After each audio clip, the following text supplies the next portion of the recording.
All right, what's up, y'all? Hey, welcome back to another episode of Black Girl Interrupted, baby. Happy Thursday to everybody. I know I just saw y'all 2 days ago, but I still got to tell y'all happy Thursday. I still gotta check in on y'all. Like I still got to love on y'all, everything. So, yes, your girl is back as we are closing out Black History Month. Can y'all believe it? We are all can y'all believe tomorrow is March the 1st? It's almost like we were just telling each other everybody Happy New Year. We were just telling everybody Merry Christmas. Like we were just doing all of that. And here we are, y'all, almost 3 months into 2024. But let me say this. I hope 2024 has been good to everybody. I hope everything that you said you were gonna do, I hope you guys have accomplished. God bless y'all. I love y'all. Man. But anyway, welcome back again to another episode of Black Girl Interrupted. Y'all know who it is. Like, I don't need to keep telling y'all who I am because I think by now y'all already know. Um, but tonight is an amazing it's gonna be an amazing topic, a great conversation, and the way that I'm ending it, like, y'all gonna love this, I promise, because not only are we talking about Lake Lanier, but I also wanna highlight the top 10 greatest moments in Black history, and I can't wait till y'all see what I chose for number 1. Oh, y'all already know. Hey, sis. There you go. Hey, sissy, I love you. Happy Thursday. I hope you had a great day today. I hope you got your workout in. Don't forget, if you want to make me the praline, sis, you already know the address. You could go ahead and just make me like 2, 3, 4 dozens. I don't know. It doesn't matter. I don't care. You could just send me some because I don't have any more pralines left. I didn't eat every last one of them. But y'all already know what I do before I get started with any episode. Y'all know I have to do my mental health check-in. Y'all know this. Today is Thursday. Yesterday, I did exactly what I said I was gonna do. I said I was gonna do some Wellness Wednesday posts, and I did. And I hope that everyone enjoyed my post from yesterday. Um, I want you to know that whatever God has for you, man can't take away from you. We are not in competition with everybody because we want everyone to win. I promise you, that's what we want. But I hope everyone is taking care of themselves, not only mentally, but physically, emotionally. I really hope y'all are taking care of yourselves. I love y'all so much. I pray for y'all. Sis, don't be shaking your head at me. Okay. I know I'm sad.com because I ate 3 packs of pralines in less than a week. Mind y'all business. Okay. Mind your business. I'm just teasing. But anyway, but y'all, again, welcome back to another episode of Black Girl Interrupted. Y'all know before I get started, I always have to do my mental health check-in. Y'all know I'm always playing something encouraging, inspiring, empowering, uplifting, because I want you to know that I do care about your mental health. If no one else does, just know your girl does. I promise I do. So let's get through our mental health check-in, not to rush through it, but drop in the comments. Let me know how y'all are feeling. Today is Thursday. We are one day away from the weekend. I know tomorrow is the first of the month. We got bills to pay, but guess what? We get to wake up tomorrow. It's a lot of people not gonna make the wake up list tomorrow. Be blessed. I want you to stop and be thankful for what you have. If y'all could just give me 30 seconds, I just want to send a prayer. I just want y'all to stop and give God all the praise, all the glory, because without Him, we wouldn't be where we are today. So, regardless of, again, and I'm going to keep saying this, I don't care what storm you're standing in the midst of, it's not going to rain forever. I promise y'all, it's not going to rain forever. I love you wholeheartedly. I pray I send an abundance of peace.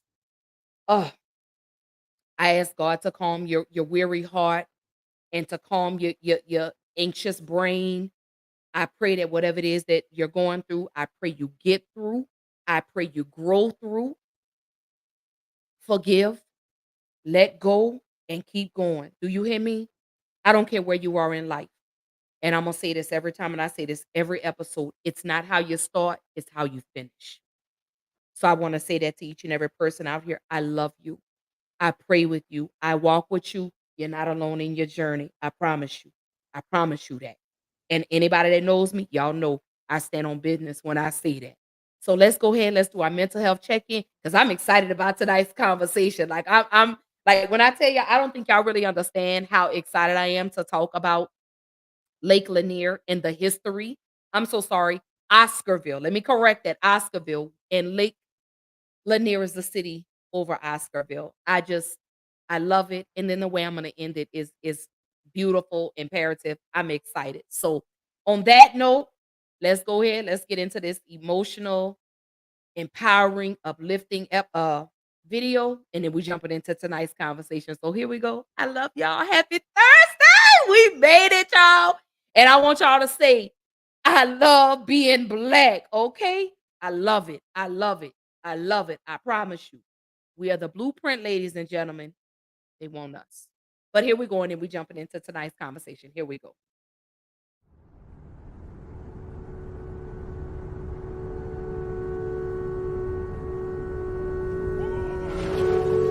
Sometimes horrible things happen to good people. Life isn't fair, and it can be heart-wrenching. And if you're having one of those dark days, it's okay. It's okay. It's okay to feel that darkness. When challenges and issues come back to back to back to back, and it seems like something is after me, something is attacking me, something is attacking my journey, look for the lesson in it all. You will grow through what you go through. The question is, are you willing to go through it? When those bad things happen, what are you going to do? Are you going to let this horrible situation dictate the way you feel and the way you handle it? Are you going to fall over, fall down, fall apart? Or are you going to face this issue with courage and with resolution? You know darkness. So embrace that darkness. Don't look away from it. Own it. Step up to the challenge, no matter what you face. Start walking. Take that step. Every day, no matter what you are facing, get up and start walking. And never surrender. And remember that even in the most wretched times, when you face darkness yourself, no matter how bad things get, remember not to stop. Remember not to pause. Remember not to hesitate. Remember to put one foot in front of the other. Take that first step and start walking. And we will fight. And in fighting, we will win.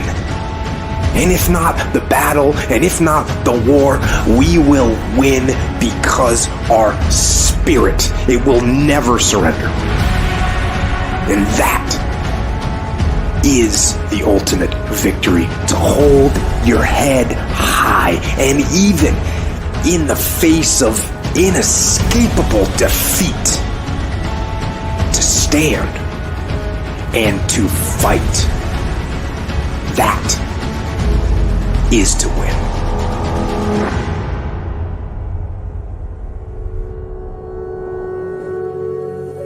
Don't allow yourself a switch off button. I know there's always an answer. No matter how dark that place may be, there's always a way out. Just gotta keep going. Hold on to that fundamental quality of faith. Have faith that on the other side of your pain is something good.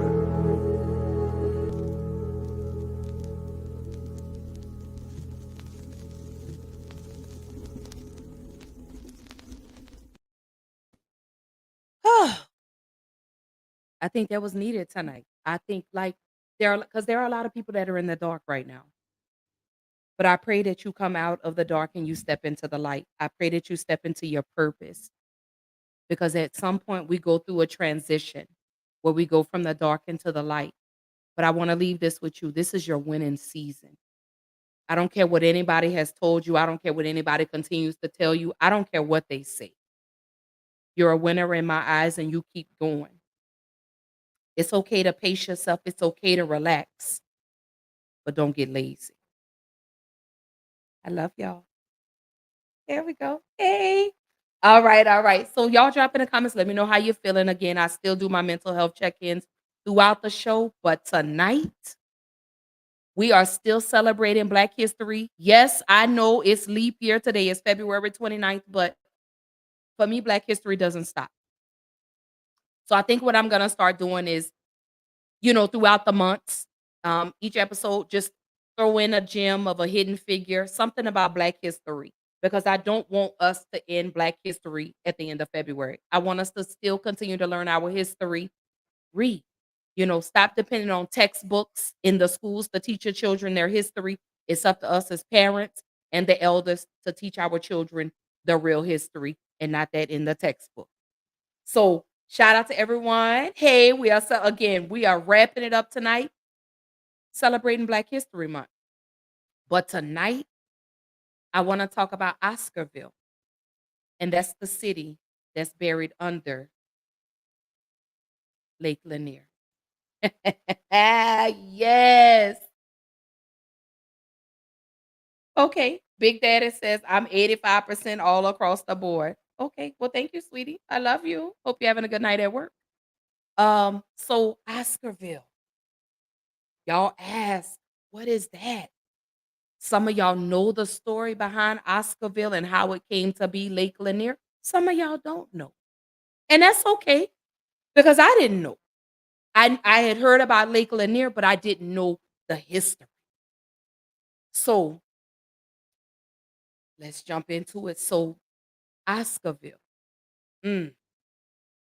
Oscarville is a beautiful city that was in Forsyth County in Georgia. Not too far from Cumming, not too far from Flowery Branch. But in 1910, the town of Oscarville had nearly 1,100 African Americans, and many of the families owned their own land or businesses.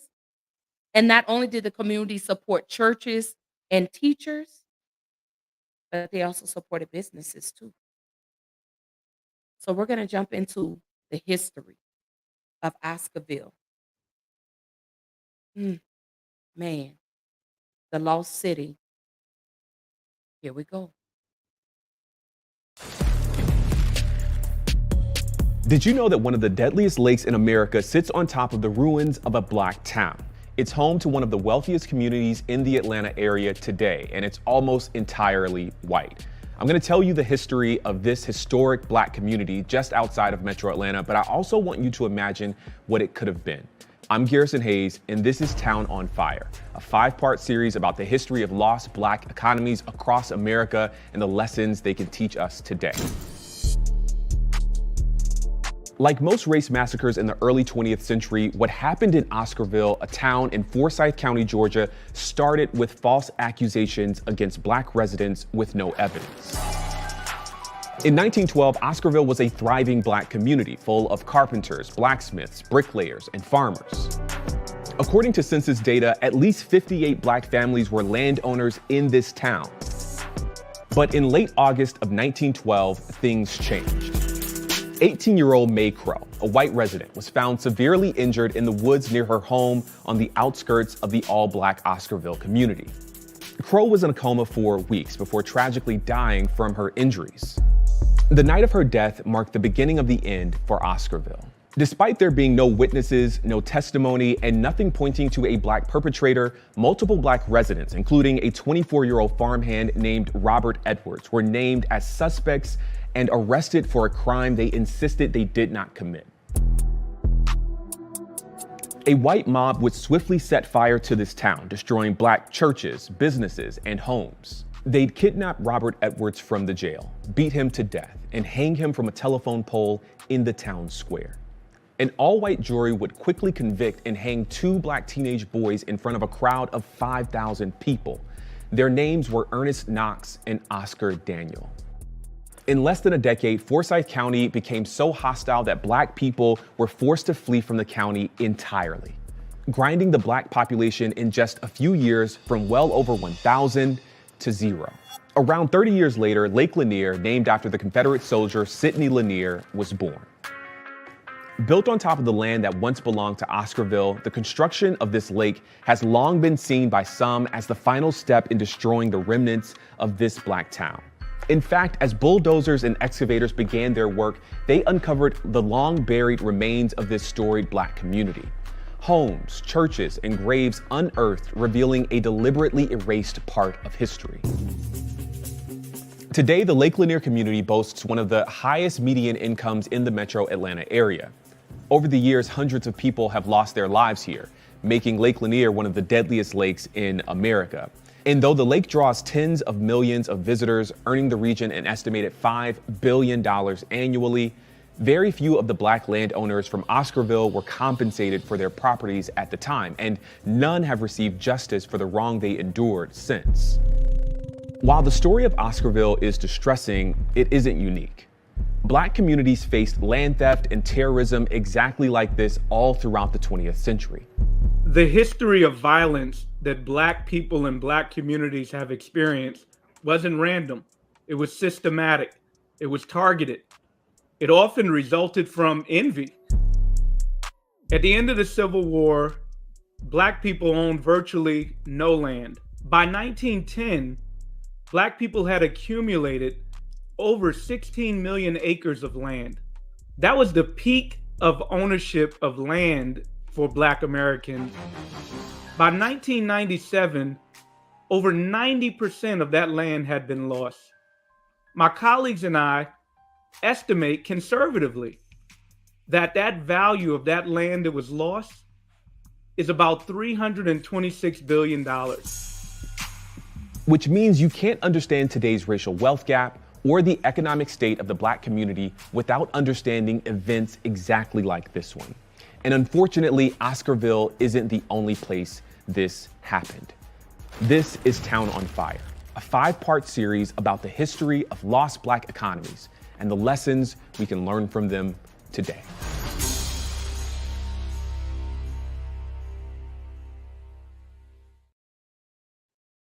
Oh, $326 billion. The fact that y'all, this is what I mean when I say we as black people, man, we are some amazing people.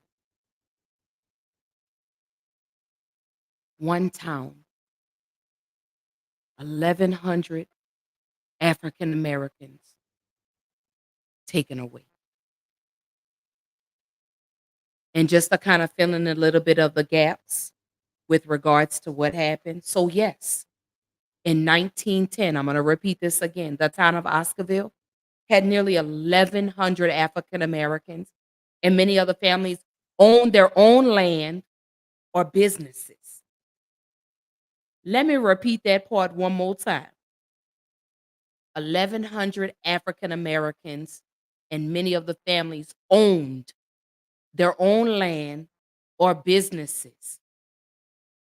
And the community supported numerous churches. You had teachers, you had blacksmiths, bricklayers.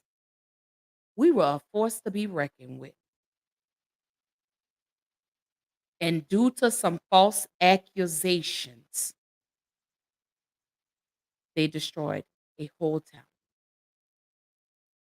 So, in 1912, when the neighboring all-white town in Forsyth County, it's separated by the Chattahoochee River, ran them out, forcing the people of Oscarville to not only sell their land, but cheat or die. So they only had two options. You either sell your land or we're going to kill you. One of the two. And all of this started due to a white woman, 18-year-old white woman by the name of May Crow, who was brutalized and who eventually succumbed to her injuries, stated that she was attacked by four black men. Four black men were accused. Almost like what we see in today's society, okay? We see black men being accused of crimes that they didn't commit. We see black men that are sitting behind bars for crimes that they didn't commit. They have zero DNA evidence or any evidence for that matter. And you have innocent people that are sitting in jail. So what happened to May Crow again? She was found raped and murdered on the banks of the Chattahoochee River. Although she did not pass it, she passed later. With little evidence, they arrested four black men: Ernest Knox, Oscar Daniel, Jane Daniel, and Robert Edwards. Four. Again, there was no evidence. There was no evidence that connected them and linked them to say that they had committed this crime. So they were arrested. And basically, with little evidence, the police arrested four African Americans. And after Knox allegedly confessed after being tortured, Edwards was lynched. So they tortured him to get a confession. Sounds familiar, right? That sounds like what goes on in today's society, right? Sounds like what happened to the young men in New York who were coerced into saying that they did the unthinkable to that woman when really in actuality they didn't. That sounds familiar, correct? That sounds familiar, right? We see this every day with our black men who are accused of crimes that they didn't commit, but they still convict even though they had no evidence. We still see this. Again, let me remind you, slavery only ended 160 years ago. You heard me. 160 years ago. So after they tortured Ernest Knox, he allegedly confessed, and then they killed Robert Edwards. This is what we see. So we see history repeating itself. We see this over and over and over again. So Javert, hey sister, I love you. She says we are absolutely amazing. She said no matter what they try and take from us, we are still amazing. And she goes on to say, they try and make it hard for us now to own a piece of bread now.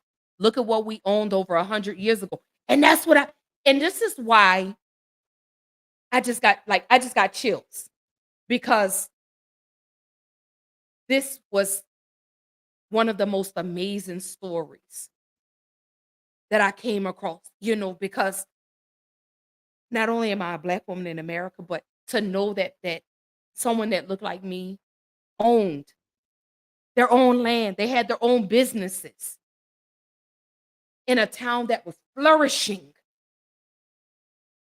A town that was flourishing. That they said, we can't, no, we can't allow blacks to have this. Almost like present day, right? History repeating itself. So I want us to get out of the mind frame of saying that we've never owned anything, and we have. We had a whole town. We had a lot of towns that we owned. And when I go back and I read our history, it makes me even more proud to be a black woman, because we are nothing short of amazing. Do you hear me? We are nothing short of amazing. Hey, sister, I love you. Happy Thursday. But they tortured these men. And so, to Edwards again, he was lynched by an angry mob before he could even make it to trial. They went to the prison and got him in front of 5,000 people. So Knox and Daniel were both found guilty and they were hung. Over 5,000 whites gathered to watch the hanging of Knox and Daniel. That goes back to when I just had the conversation about buck breaking and how they celebrated breaking the souls and the spirits of Black men for their own personal gratification. It's like you see this in today's society, and that's why I tell people history has just repeated itself, just a different time. These men were coerced into pleading guilty to a crime that they know they did not commit. There was no evidence that even linked them. Okay? And this was the first of many accusations, because in 1910, there was another accusation of another white woman who said 5 Black men broke into her house and raped her. So they had been planning. We're going to take over because we can't allow Black people to have this much power, this much control. We've got to take it. And they succeeded. And ever since that happened, Lake Lanier has not been safe for people to go to. Because, baby, let me tell you something. Them ancestors don't play. They keep telling you, stay away, but you keep going. So the ancestors say, okay, we're going to show you. They've told y'all, stay away from Lake Lanier. I love you too, babe. But Oscarville, that belonged to us. That was ours. That they robbed. They violently took it away from us. They snatched it from us. Like what they do now. In present day. And again, slavery only ended 160 years ago. Over 100 years ago was when this happened in Oscarville. Over 100 years. And you know what they call that? They call that whitewashing. Whitewashing. Hey, sis. I love you, baby. Thank you for tuning in tonight. But they call that a cleansing. A whitewashing. That's what they call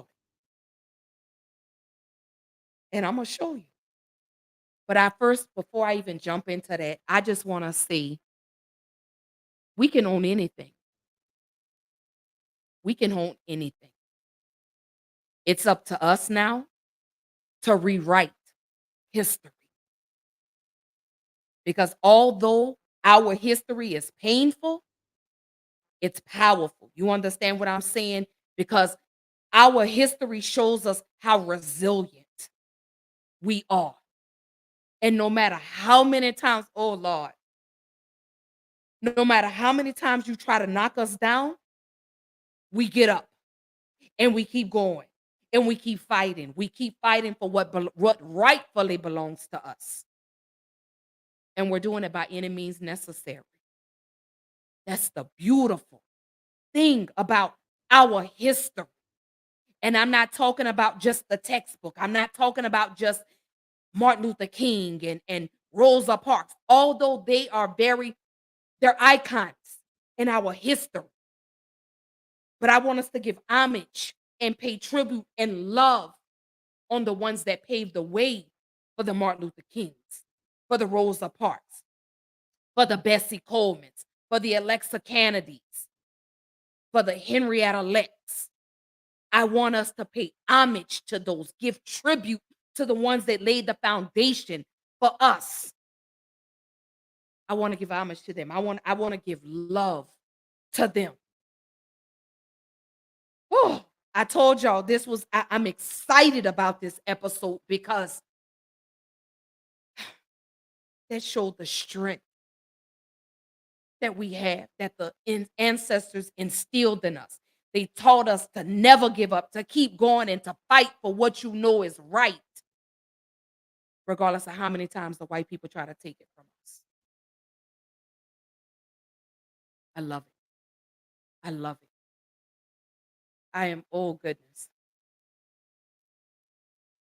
I am grateful for our history. I'll never ever try to change, but I will try and rewrite my story. I will try to rewrite history for us in this new generation. I want us to get back to owning businesses. I want us to buy land. I want us to leave legacies for our children so they could pass it on to their children and we keep it going the way our ancestors did for us, the way they did for us in Oscarville. Because Oscarville was the footprint, that was the blueprint for us to say, you're going to have to take us by force, not choice. But Oscarville, thank you to the ancestors. Thank you to the men, the women, and the children that paved the way for us. Y'all, these are not sad tears. These are happy tears. Because Oscarville showed us what we could do. They had a town, y'all. They had a town. 1,100 people where everyone supported. And that was the important part. Was the support. And they owned. That was theirs. Their land, their businesses. Until the white people said, we have to do a racial cleanse. Here we go. A historical marker on the courthouse square in Cumming will soon remind people of the 1912 lynching of a black man. It was the beginning of a racial cleansing that resulted in the expulsion of more than 1,000 black residents from Forsyth County. Brendan Keefe shows you how the richest county in Georgia is now facing its racist past.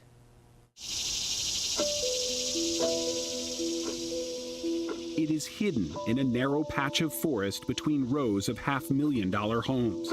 Even looking straight down, nothing betrays the mystery of what lies beneath. These tombstones are all that's left of the old Black Baptist Church at Stony Point. Look closely at the dates. Why do they all end before 1912?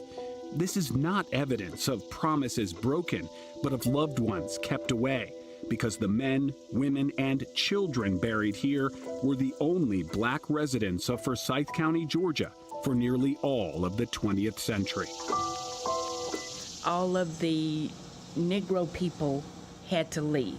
There was knocking on the door, and they were told to get out. Elon Osby heard the story directly from her own mother, Willie Mae Bagley, just a 2-year-old back in 1912 when the Night Riders came to their home and so many others in Forsyth County. Can you imagine the fear that they would have felt? William and Ida Bagley paid taxes on 60 acres they owned in 1912. We could find no record of any sale in the county courthouse except those of white men later selling parcels of the Bagleys' land to one another. The 1910 census showed the Bagleys among 1,098 black residents of the county, a tenth of the total population. By 1920, nearly every last one of them was gone. There are these long stretches where decade after decade, the black population of Forsyth County is zero. Historical photos show only white faces after 1912. So what happened that year? Thousands turned out to celebrate the public hanging of 2 black teenagers convicted in a single day by an all-white jury of raping and murdering a white girl named Mae Crow. The other black suspect had already been lynched right here on the Cumming Courthouse Square. The lynching of Rob Edwards involved a very large crowd gathering outside the jail, dragging him out of the jail, beating him with crowbars, dragging his body around town behind a wagon, and then eventually his corpse is hoisted to on a telegraph pole, and everyone in the crowd takes turns shooting into his body. Just across from the spot where Rob Edwards was lynched, Lady Justice faces history wearing her blindfold. But soil from the square has been collected in a jar, and the name Rob Edwards will soon join the lynching memorial at the Equal Justice Initiative. The Community Remembrance Project of Forsyth County really got this rolling and worked with the Equal Justice Initiative. So they're going to put up a marker that will memorialize Rob Edwards and tell the story of that lynching. And that's going to be on the spot where he was lynched, which is something that I never thought I would live to see. This with the marker is a first step. There are already several hidden markers to the Black community that once thrived here, now surrounded by new neighborhoods that are increasingly diverse. Some of those new residents are buying homes here, on the land Elon's grandparents once owned. The old Bagley place is now among the most valuable real estate in Metro Atlanta.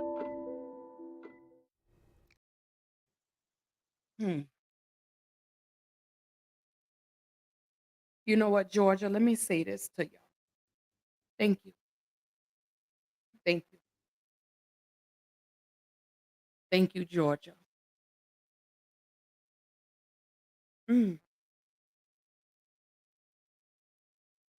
We are some phenomenal people.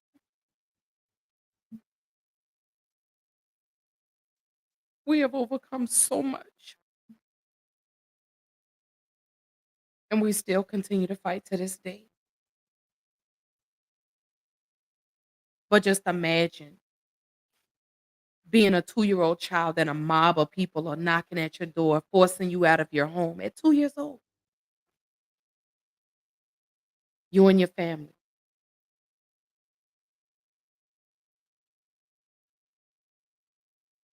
And the way they did Robert Cummings. Sound familiar? Do y'all remember the story in Jasper of James Byrd, where 3 white men caught him walking home and they chained him to the back of their truck and drug him until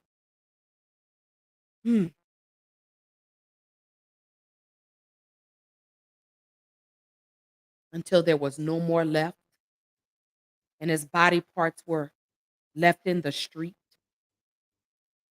Sound familiar? History repeated itself. So for those that say racism doesn't still exist, yes, it does. And we see it. We see it even in present time. We see how they're gentrifying Black neighborhoods all across the world. So history is not too far off from what they did in Oscarville. We still live it. But now it's up to us to add our stories. It's time for us to add to the history. Again, although our history painful, but yet beautiful. No matter how many times they try to say Black people, they're nothing, they're this, they're that, we're everything. We had a whole town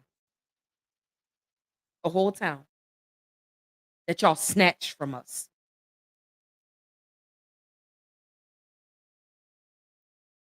Land was owned. You had beautiful Black business owners flourishing, but all destroyed in one day. In one day. 1,100 people to 0.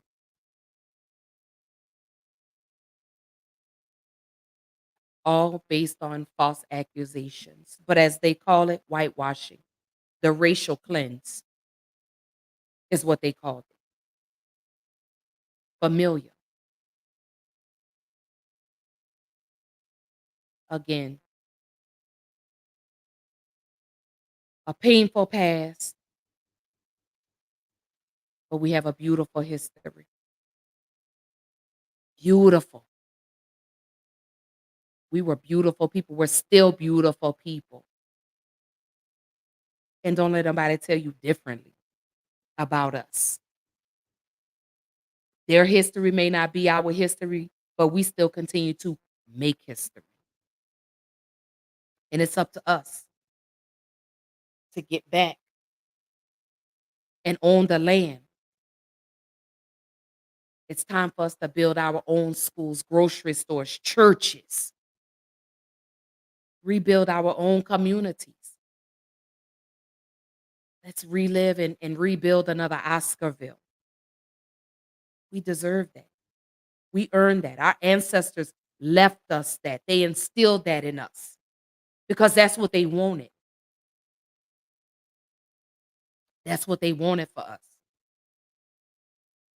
We got to get back to that. Again, this story here is tragic. A beautiful beginning, but a very tragic, devastating ending. And the fact that they're making small steps. Salute to you, Mr. Cumming. Thank you. Thank you. I'm so sorry that they had you on display as a sideshow freak and disrespected your body. The fact that they convicted 4 men with no evidence. They tortured Mr. Knox until they could get a confession out of him. That's what they do now. We see it with law enforcement. Mr. Cumming, he went to the jail and they beat him, then drug his body, posted him up for display after, and shot him up. Played target practice with his body. Sound familiar?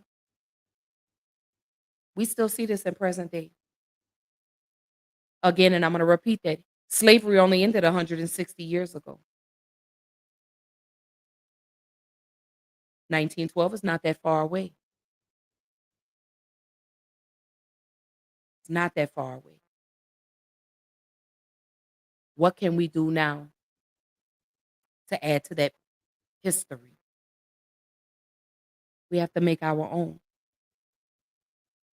We have to build, leave legacies for our children, for the generations to come. Again, a beautiful, tragic story. The city of Oscarville. RIP to the 1,100 people that lost their lives. Hugs and love to the families of the descendants of Oscarville. Because they did talk. The relatives of the people that were killed in Oscarville, they talked. They spoke. They shared their stories. I wonder what they had to say. Here we go. Story all new at 5:30. We are taking a closer look at an all-black town in Georgia called Oscarville. Yeah, there's been a lot of talk about this on social media for the last few years, and if you haven't heard of it, it's probably because it no longer exists. It's buried under Lake Lanier. 11 Alive's Latasha Gibbons has more. When we started working on this story, we set out to track down descendants of Oscarville. Weeks later, we found a family who could trace back their roots 4 generations. They shared with us stories that were handed down about what the all-black town was like, including the night that led to its destruction. It was set on fire by night riders after they say a white woman was raped. Then later, it was covered by the body of water we now know as Lake Lanier.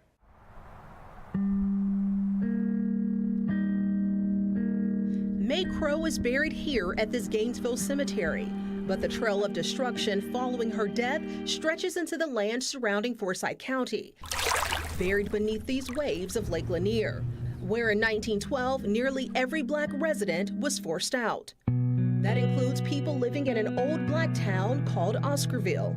The community was formed in the late 1800s during the Reconstruction era.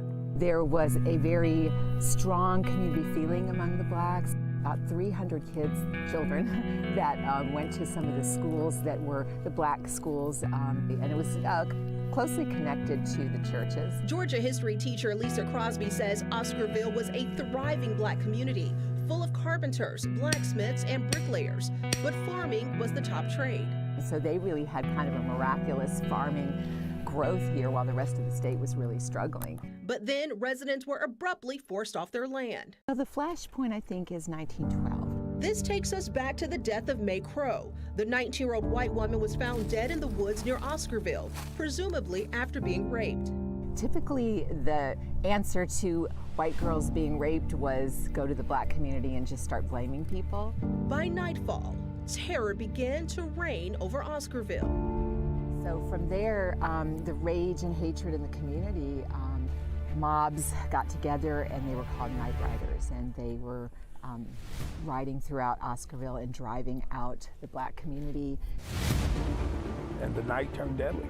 You know, they were waking up by fires outside, fire bombs thrown in the church. Filmmaker Bob Mackey recaptures those horrific nights in an upcoming television series.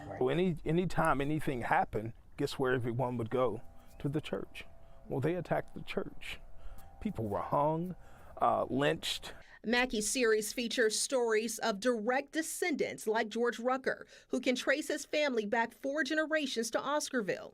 He tells the story of his great-grandfather, Bert Oliver, and the entire family being forced off their land.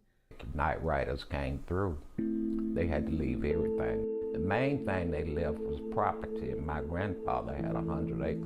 Rucker says many relatives died as they tried to flee. So when they got to the Chattahoochee River, from what I understand, they were told, when the mob got up on the bridge, they were told that they either had to swim or drown. Most of them didn't make it.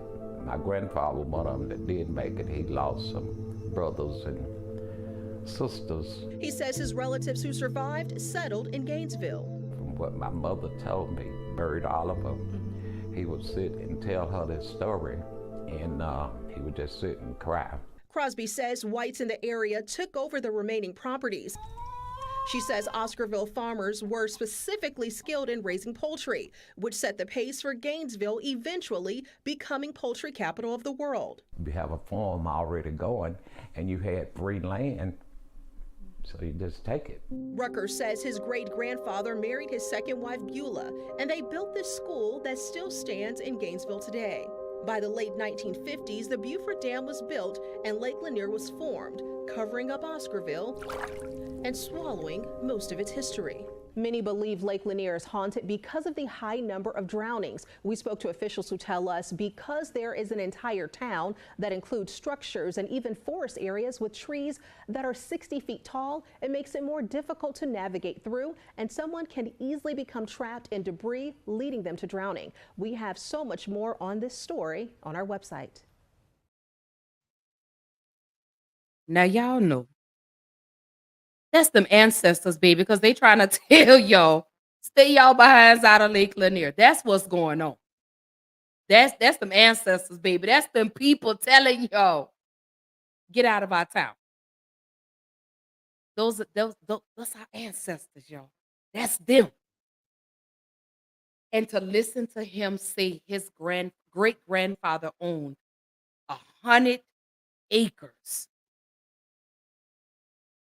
Y'all can't sit up here and tell me that we can't get like that again. Y'all can't sit up here and tell me we can't purchase no land. We can't purchase that we can't recreate Oscarville. Do y'all understand the power that we have within us and our communities? Do y'all understand that? Y'all can't tell us that we cannot own a town. You can't tell us we can't. If we were to collectively come together as people, we could own so many things. I just really wish, and this is my hope, as I bring this segment of Black Girl Interrupted to a close and I go into the top 10 greatest moments in Black history. I wish we would get out of the crabs in the bucket mentality. I really hate that for us. This is why I stress the point and I say, I want us all to win. We can do so many amazing things if we could just collectively come together. If we could put the competition to the side and unite,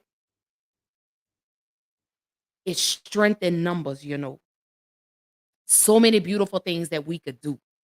So many beautiful things that we could accomplish if only we learned how to work together, if we learned how to stick together and stop being afraid of someone getting a little more than what you had. Because see, God made a table big enough for everybody to eat at. You get what I'm saying? God wants us to, like, he's laid out the blueprint. He's laid out exactly what he wants us to do, and we keep missing the mark. If I could go back and recreate Oscarville without the racist white people, I would do it, but I can't do it alone. But I know for me, I want to leave a legacy for my children. I want to be able to say, you know what? I'm leaving my children 10 acres each. I want to own 40 acres. Now, I may not have to have the mule, but I want my acres. I want to leave that for my children. I want my children to leave that for their children, and so on and so forth. I want us to continue the legacy that the ancestors have laid out for us. They gave us the blueprint. We're just too stubborn to see and utilize the tools and the resources that are available to us. And we do that because we're afraid to see someone get a little more than what we got. I want us all to win.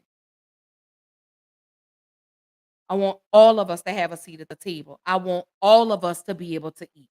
That's what I want. Before I leave here, I'm going to make my ancestors proud. Even if it's one person or 10 people or 100 people. We could do this, y'all. Oscarville, the city buried under Lake Lanier. God bless the citizens, the ancestors. Thank y'all. Thank you for giving us the blueprint. Thank you for instilling the strength in us, giving us the tools that we need to utilize to recreate what they had for us. Thank you. To the city, I'm so sorry, to the state of Georgia, thank y'all for your beautiful history. Although tragic, but beautiful. Thank you. Thank y'all for allowing me to end Black History Month with such a beautiful yet devastating story. And I hope when we walk away tonight, we'll go back and we'll look at what Oscarville meant to us. Even though we don't live in Georgia and maybe never lived in Georgia, what Oscarville meant to us as people. Salute to Oscarville, Georgia. I appreciate it. All right. So now, as I get ready to wrap up and bring this to a close, I wanted to end with a beautiful spotlighting some of my top 10 greatest moments in Black history. I had to do this. And so let me say this. I fought hard and struggled with some of the greatest things in Black history. And I found some great things. I'm pretty sure y'all are like them. I hope you enjoyed them. But here we go. So we're going to start off with number 10. Number 10 is Barack Obama being elected president. The first Black president in our history. Here's a little backdrop on it. And we're going to keep celebrating some of the 10 top greatest moments in Black history. Here we go. Barack Hussein Obama was the 44th president of the United States of America and the nation's first African-American president. Born in Honolulu, Hawaii, and raised in the Pacific, Obama first attended Occidental College and is a graduate of Columbia University and Harvard Law School, where he was the first African-American president of the Harvard Law Review. In 1991, Obama met Michelle LaVaughn Robinson while employed as a summer associate at the Chicago law firm of Sidley Austin. Raised on the south side of Chicago, Illinois, Michelle is a graduate of Princeton University and Harvard Law School. Michelle will go on to be the Associate Dean of Students at the University of Chicago and Vice President for Community and External Affairs of the University of Chicago Medical Center.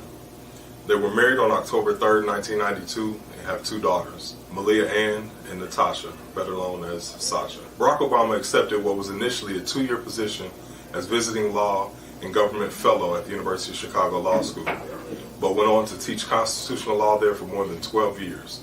In that time, he joined a firm specializing in civil rights litigation and neighborhood economic development.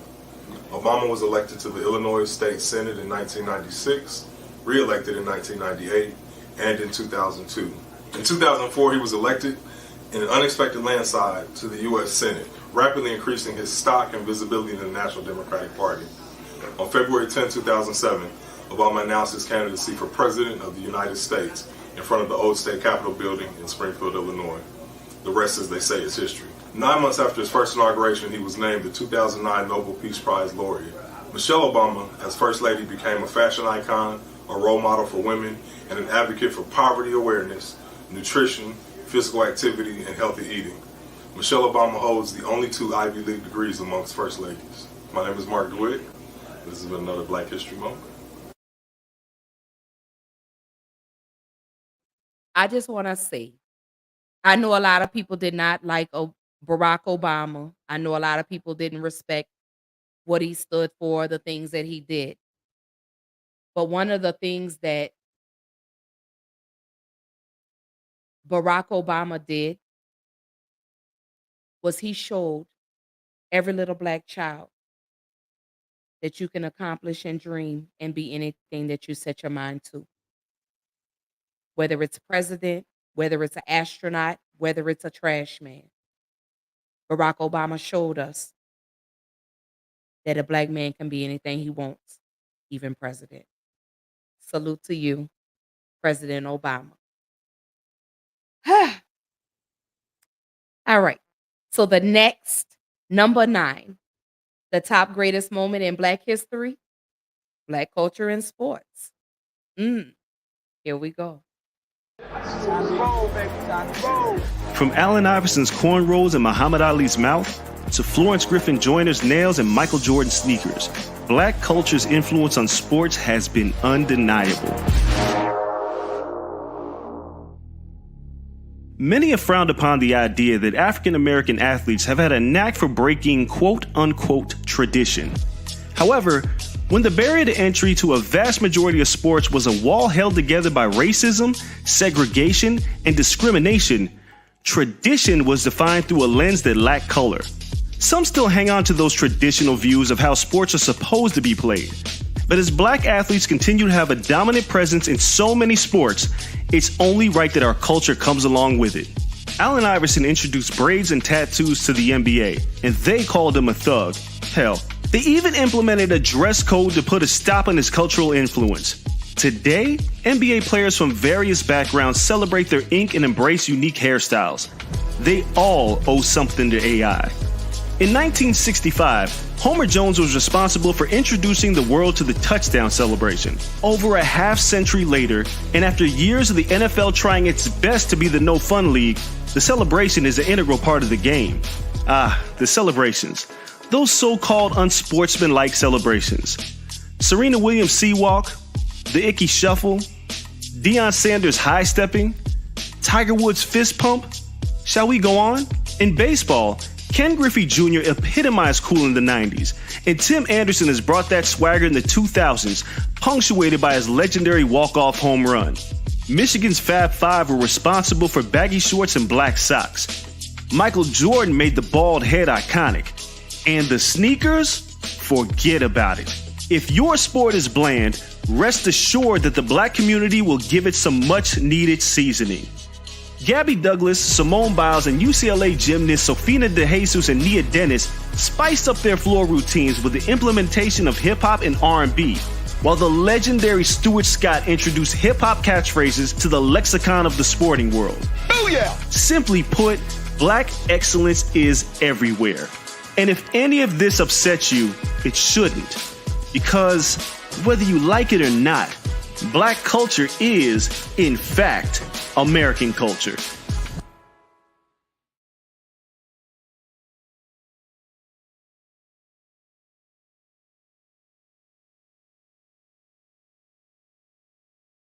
You heard what they said, baby. We add the flavor to sports. Stop sleeping on us. In sports, baby. All right. So number 8, hold on, wait a minute.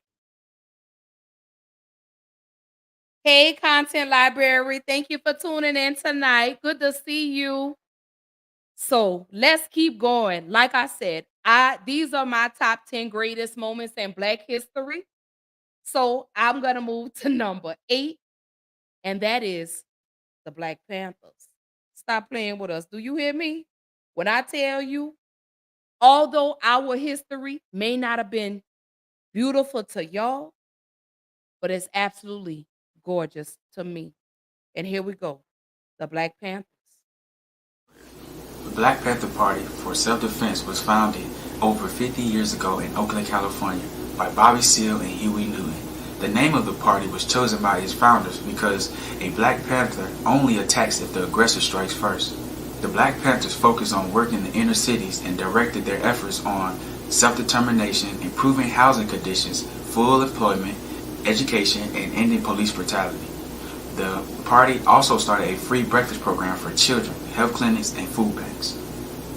In contrast to nonviolent protests in the civil rights movement, the Black Panthers walked the streets of Oakland armed with guns, which was legal in California as long as the gun was not concealed.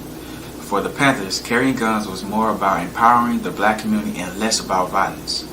Because of the police brutality running rampant in their community, the Black Panthers would stand armed and observe police who pulled over black motorists.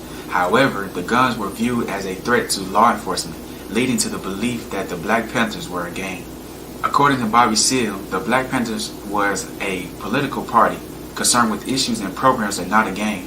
Due to the efforts of the FBI to eradicate the Black Panther Party, as well as the internal strife within the organization, the group ceased to exist in the 1970s. My name is Kamapu, and this is your Black History Moment. Thank you. Power to the people, baby. Let me tell you something. See, a lot of people misconstrue the Black Panthers because it was not created for violence, but they fed the public. They fed the neighborhoods. And they were going to do it by any means necessary. So salute to the Black Panthers. Another great moment in Black history.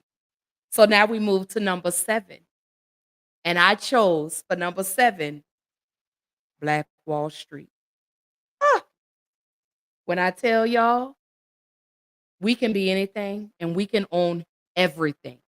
Okay? So stop letting people say that we never owned anything when really we did.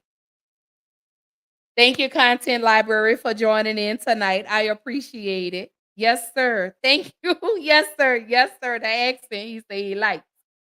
Thank you for hitting the like button. Thank you, thank you, thank you. All right. So, number 7, I chose Black Wall Street. The Greenwood district of Tulsa, Oklahoma was a thriving neighborhood of black-owned grocery stores, theaters, nightclubs, churches, and schools. The schools were superior to those in every other area of the state, and many of the homes in Greenwood had indoor plumbing, which was rare for any home to have in the 1920s. For many formerly enslaved African Americans, oil-rich Oklahoma, which became a state in 1907, gave them a chance at a better life and removed themselves from the brutal southern states. The Frisco Railroad tracks separated Greenwood, which was known as Little Africa, from the white part of the town. There were laws that prevented blacks and whites from living in areas that were 75% of the other race, allowing segregation to become an automatic process. African Americans were not allowed to shop in predominantly white areas, so Greenwood was able to keep money in their community. Greenwood had two newspapers, the Oklahoma Sun and the Tulsa Star. Both covered state and national news, as well as politics. The community flourished greatly, but as it did, so did the hatred as well. Jim Crow laws were being established and Reconstruction had failed. There was a thriving black middle class in Greenwood, which grew during the oil boom of the 1910s. But that all came to a grinding halt on May 31st through June 1st, 1921. After it was alleged that a white woman had been assaulted by a black man. The male residents of Greenwood, many of them veterans of World War I, tried to protect their town from a mob of over 2,000 white men. Up to 400 people were killed and 800 injured.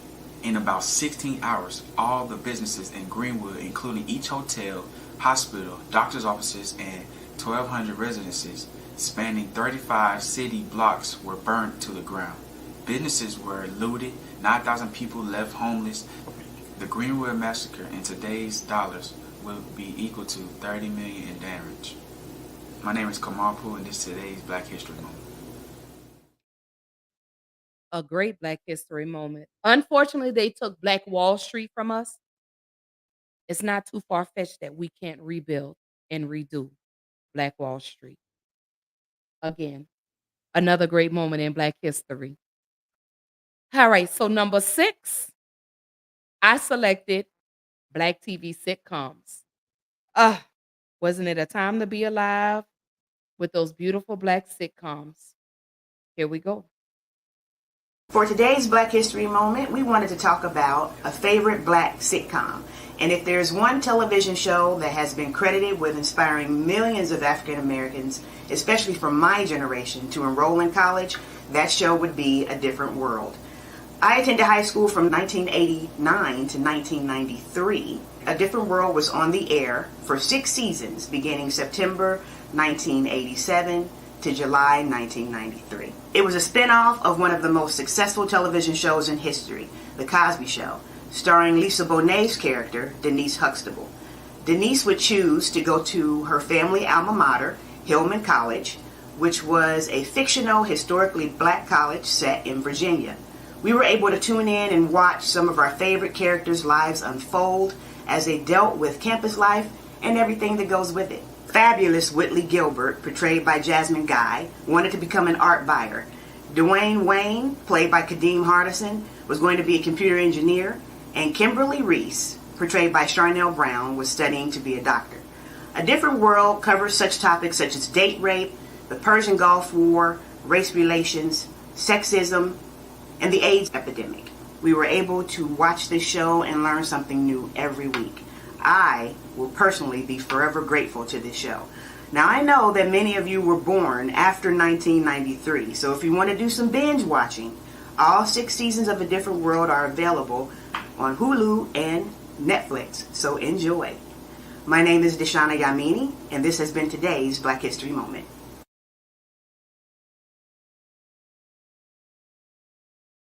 If I may say so myself, I had to agree with everything that she said because A Different World did show us pregnancy, AIDS, domestic violence. Another beautiful Black TV moment in Black history. Oh, goodness. Number 5, The 4 Little Black Girls.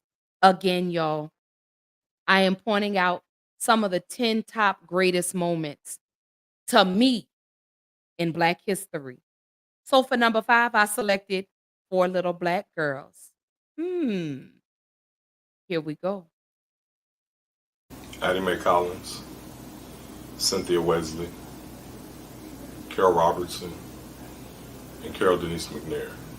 September 15, 1963 saw 4 members of a terrorist organization plant 15 sticks of dynamite under the steps of the 16th Street Baptist Church in Birmingham, Alabama. At 10:22 a.m., an anonymous man phoned the church and simply stated, 3 minutes. Less than 1 minute later, the bomb exploded as 5 children were present in the basement changing into their choir robes. Addie Mae Collins, Sarah Collins, Cynthia Wesley, Carol Robertson, and Carol Denise McNair.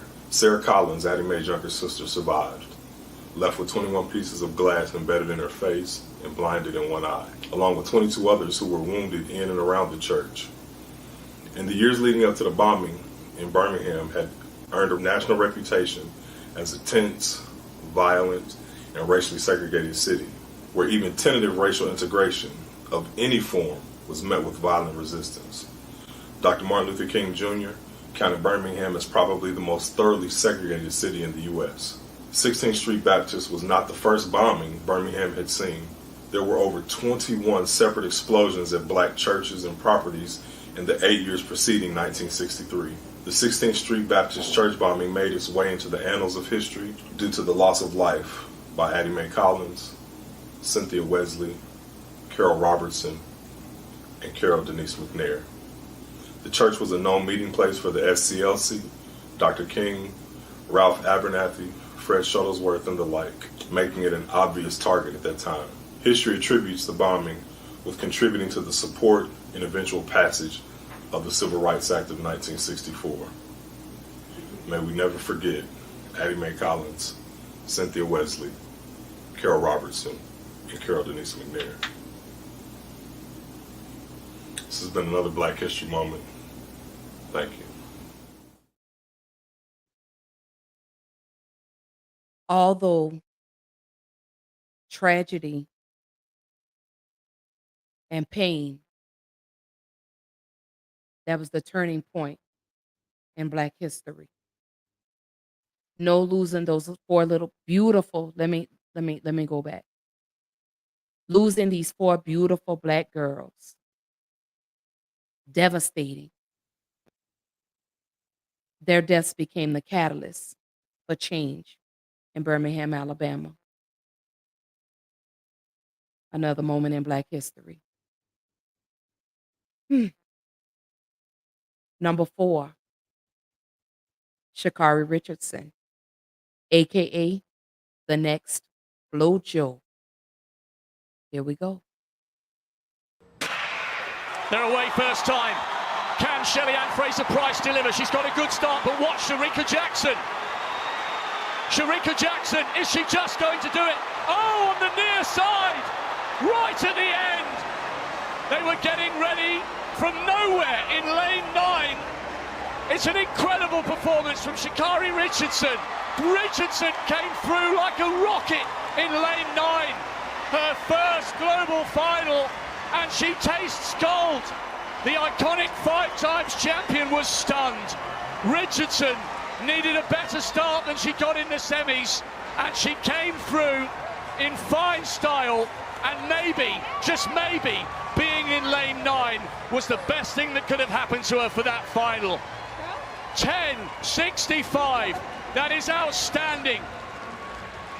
Lyles took the men's title. Richardson has stormed to the women's title.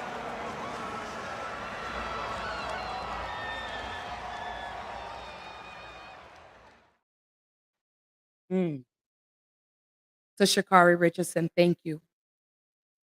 Thank you. Thank you for showing that no matter how many times they try to knock you down, you get back up and you keep swinging. And when you came, you ended with a bang, girl. Another proud moment in Black history. All right, number 3. Again, y'all welcome to another episode of Black Girl Interrupted. Right now, I am counting down some of the 10 greatest moments to me in Black history. So for number 3, I chose the evolution of Black representation in films. What's up? I never yielded. And as you can see, I am not dead. Representation matters. Get out! Yo! Yo! Shoot it! Get out! Shoot! We hear it all the time, but what does it really mean or look like? In an ad campaign, Netflix says when it comes to Black leading actors, directors, writers, and producers, they are representing. And it's not a moment, it's a movement. Famous directors Ava DuVernay and Spike Lee help introduce the streaming services initiative called Strong Black Lead. We're not a genre because there's no one way to be Black. It's a promise to represent Black audiences authentically, which hasn't always been Hollywood's priority. Mommy, here's for Scarlett's Vickles. You can take that all back to the kitchen. I won't need to buy it. Oh, yes, you is. You's going to eat every mouthful of this. Early pictures of Black people in entertainment included criminals, slaves, nannies, servants, blackface, or just plain ignorance. But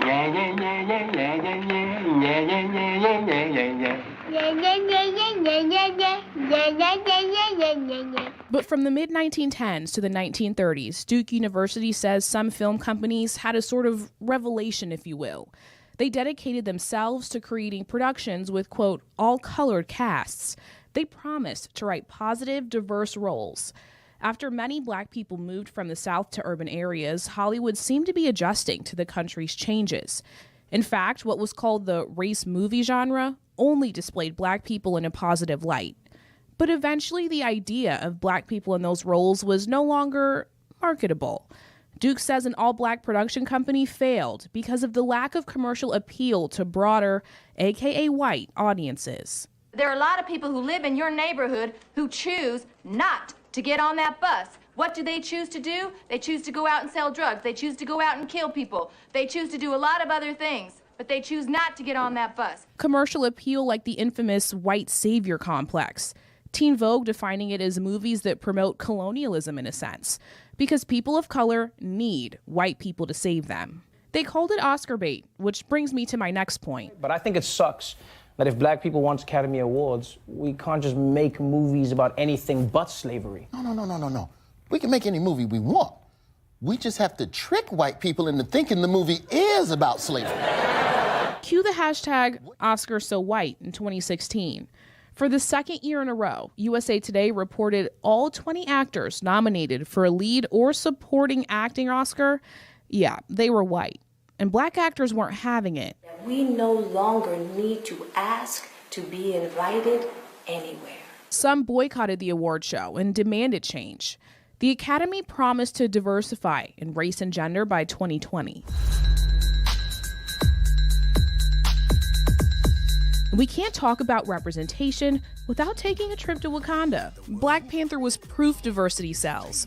Forbes said it made $700 million nationally, more than $1 billion worldwide. It seems Black Hollywood is hopeful Netflix can represent for Black people alongside other big dogs in the industry working to do the same.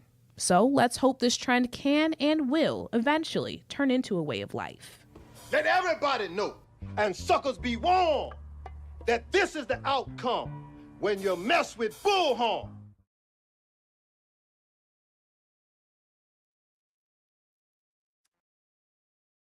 I'm all on board for us playing roles outside of being pimps, drug dealers, and slaves. R.I.P. to Chadwick Boseman. Thank you, Ryan Coogler, for giving us our Black superhero. Again, another moment in Black history. So now we wind down to the last two greatest moments in Black history. The last two that I selected are of recent times. Wonder what they are? Number 2, Cam Newton. I'm pretty sure everybody saw the video where Cam was at the 7-on-7 and those men tried to jump Cam Newton. And Cam Newton handled them by himself. Another great moment in Black history. Here we go. Trending this morning, a video appears to show Cam Newton involved in a fight in Atlanta. Take a look.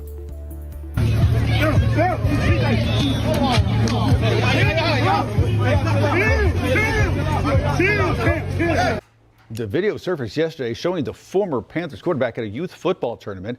The video shows Newton being shoved by at least 3 people. Police and security eventually breaking up the altercation. The event all supposed to help train young athletes in his hometown of Atlanta. So Newton last played briefly for the Panthers back in 2021. He spent 11 seasons with the NFL, split between Carolina and the New England Patriots. Fellow former quarterback Robert Griffin III chiming in saying he's used to being a one-man army, so you're delusional if you thought some guy jumping him was going to faze him. It's unclear, though, what started this altercation. So sad to see, though, at a youth football game. I know. So things we learned: don't mess with Cam Newton. Yeah. And now I know what delulu. Yeah, I know. Delulu Yes. means. I can add that to the vocabulary. 6'5", 245 pounds. Don't Big mess man. with Yeah, that. that's right. Yeah. And especially not at a youth football event. Anyway, that's a whole nother story. Yeah, right. It is. How's that? Honey, what I tell y'all, when I saw that video, I say, y'all picked the right one. Y'all picked the wrong one on the right day. Another beautiful moment in Black history. So now we come down to number 1. What is the number 1 greatest moment in Black history? I can tell you which one I picked. And let me tell you, this will automatically go down as the greatest day in Black history. Matter of fact, this needs to be the new Juneteenth. So for number 1, it is the Montgomery River Boat Brawl. Honey, a lot of y'all remember that. And baby, I believe the stock in folding chairs went up that day. For those that don't remember, let me refresh your memory. Here we go. He's the teenager being hailed a hero for swimming to the rescue in the midst of that ugly riverfront brawl. That boy swimming his over there. The teen leaps off a riverboat after seeing his coworker being beaten on the dock. The 16-year-old is now being dubbed a real-life Aquaman. On social media, he is a sensation. The guy that jumped in the water to help, Yeah. they're now calling him Jamichael Phelps. Michael Phelps. I heard Michael B. Phelps. A family spokesperson praises him as showcasing courage beyond his years. Video of the riverfront rumble is being seen around the world, and we're learning more today about how it all started and why it erupted into a pitched battle with racial overtones. Passengers on this riverboat were getting ready to go ashore after an evening cruise in Montgomery, Alabama. That's the first mate who's gone ashore to remove a pontoon boat blocking the riverboat's dock. You hear the captain over the PA system suddenly say, "Black pontoon boat, move your boat." Krista Owen shot this video as the first mate tried to persuade a group of men to move their boat. That's when one knucklehead attacks him. And you can see him toss his hat away as he gets ready to fight back. But within seconds, he is hopelessly outnumbered and is taking a brutal beating. What were you thinking when all of a sudden you see the first punch being thrown? It was breaking my heart, and all of us, of course. Now we're like, I can't believe we have to watch this poor man, be beat, and we can't do anything about it. He's defenseless. He's defenseless. The riverboat captain spoke to a local radio station. It was difficult for me to sit there in the wheelhouse watching him being attacked. And the whole time I'm on the PA, stop. When the riverboat finally docks, some passengers and crew get involved and there's a free-for-all. This woman was thrown into the water. Look at that guy hitting people over the head with the folding chair again and again. Oh my God! He's going to jail. Until he's finally overpowered by cops. The fight is angering Mayor Stephen Reed. This is not indicative of our community at all.